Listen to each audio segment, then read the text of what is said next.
নির্বাচনের তফসিল ঘোষণার পর ৩৬ দিনে ১৫ নেতাকর্মী হত্যার শিকার হয়েছে। রাজনীতিবিদদের অস্ত্রের লাইসেন্স দেয়ায় সহিংসতার ঝুঁকি বেড়েছে। এসব তথ্য জানিয়ে টিআইবির নির্বাহী পরিচালক ইফতেখারুজ্জামান বলেন, মব সন্ত্রাস ও নির্বাচনী সহিংসতা নিয়ন্ত্রণ করা কঠিন হবে। এ বিষয়ে কথা বলতে এই মুহূর্তে চট্টগ্রাম থেকে আমাদের সঙ্গে যোগ দিয়েছেন নিরাপত্তা বিশ্লেষক অবসরপ্রাপ্ত মেজর এমদাদুল ইসলাম।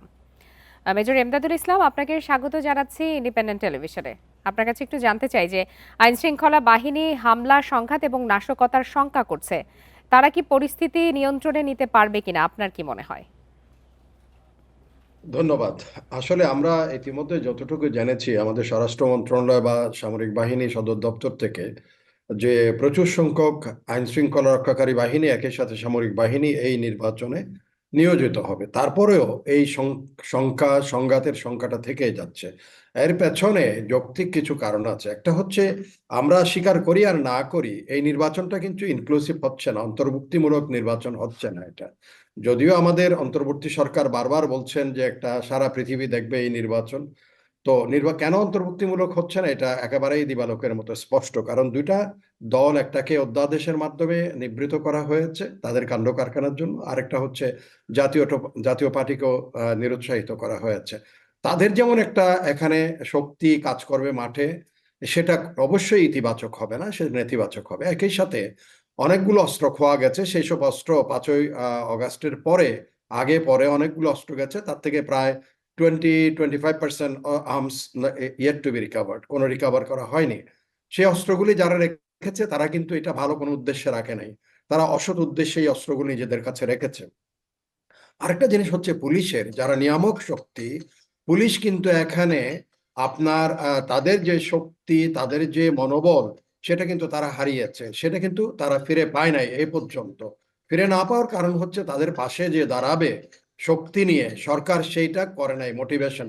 বরং দেখা গেছে ক্ষেত্র বিশেষে পুলিশ যেখানে কোনো ধরনের তারা কার্যক্রম গ্রহণ করেছে, অ্যাকশনে গিয়েছে, সেখানে পুলিশের উপরে উল্টা অনেক ক্ষেত্রে হয়েছে। সেটা আমি দেখেছি চট্টগ্রামে হয়েছে অনেকগুলো ক্ষেত্রে, পুলিশের উপরেই উল্টা একটা অ্যাকশন বা ক্রিয়া হয়েছে পুলিশের উপরে। সেখান থেকে পুলিশ একটা বার্তা পেয়েছে। তো এই, আর দ্বিতীয়ত, চতুর্থত হচ্ছে, রাজনৈতিক যারা কিছু কিছু ইতিমধ্যেই সরকার সেটা কি যুক্তিতে অস্ত্র দিয়েছে, বেশ কিছু রাজনৈতিক নেতাকে অস্ত্র দিয়েছে। তারা কি অস্ত্র চালাতে জানে কি জানে না সেটাও আমি জানি না, তাদের প্রশিক্ষণ দেওয়া হয়েছে আপনার কিনা। কাছে জানতে সেই চাচ্ছিলাম যে যাদেরকে অস্ত্রের লাইসেন্স দেয়া হলো, সরকার কেন এই ঝুঁকির মধ্যে গেল আবার? সেটাই তো বড় প্রশ্ন। তাদেরকে হয়তো গানম্যান দেওয়া যেত, তারা যদি নিজেরাই ঝুঁকিতে থাকে, সেখানে পুলিশ, আইন শৃঙ্খলা রক্ষাকারী বাহিনী তাদের গার্ড দেওয়ার জন্য দেওয়া যেত। এখন একজন প্রার্থীকে যখন একটা অস্ত্র দেওয়া হয়েছে, তিনি কি সবসময় মনে করবেন যে আমার অস্ত্র তো আছে, তিনি মাসলম্যান হিসেবে সেটাকে তার প্রভাব বিস্তার করার জন্য অস্ত্র কেন রাখে এই সময়, তার প্রভাব বিস্তার করার জন্য।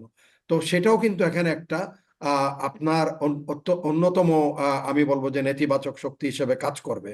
তো এই টিআইবি যে তো বলছে যে মব আর প্রতিশোধ মিলে মিশে একাকার হয়ে গেছে এই সরকারের আমলে। এর ভবিষ্যৎ ফল কি হতে পারে এবং ভোটের কি প্রভাব পড়তে পারে? ভোটের উপর প্রভাব পড়বে প্রথমত, ভোটের উপস্থিতি সংখ্যা তারা যখন দেখেছে, মব সন্ত্রাস তারা দেখেছে, তারা অস্ত্রের ইতিমধ্যেই আপনাদের রিপোর্টে জানলাম যে এত সংখ্যক নিহত হয়েছে, এত সংখ্যক আহত হয়েছে। সেখানে কিন্তু পুলিশের এখন যেটা সাইকোলজি, সেটা হচ্ছে পুলিশ, সেনাবাহিনী যেহেতু মাঠ পর্যায়ে এখনো পর্যন্ত রয়ে গেছে দীর্ঘদিন থেকে, এবং সেনাবাহিনীর যে মৌলিক উদ্দেশ্য সেটার থেকে সেনাবাহিনীকে অনেক দূরে এনে পুলিশের ভূমিকা এখন দেখা যাচ্ছে। শুধু পুলিশ কিন্তু সেখানে বারবার বলছে যে সেনাবাহিনী আসুক, তারপর আমরা অ্যাকশনে যাব।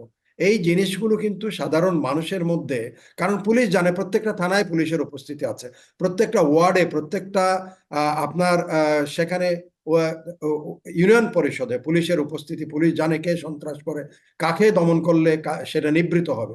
কিন্তু পুলিশ সেই কাজটা করছে না, তারা এখন সামরিক বাহিনী মুখাপেক্ষী হয়ে আছে। এটা কিন্তু এই নির্বাচনে অন্যতম একটা একেবারে নেতিবাচক ভূমিকা পালন করবে, এবং এই মব বা সন্ত্রাস এগুলোকে উৎসাহিত করবে বলে আমার কাছে মনে হচ্ছে। জি, জনাব এমদাদুল ইসলাম, ধন্যবাদ আপনাকে আপনার মূল্যবান মতামতের জন্য।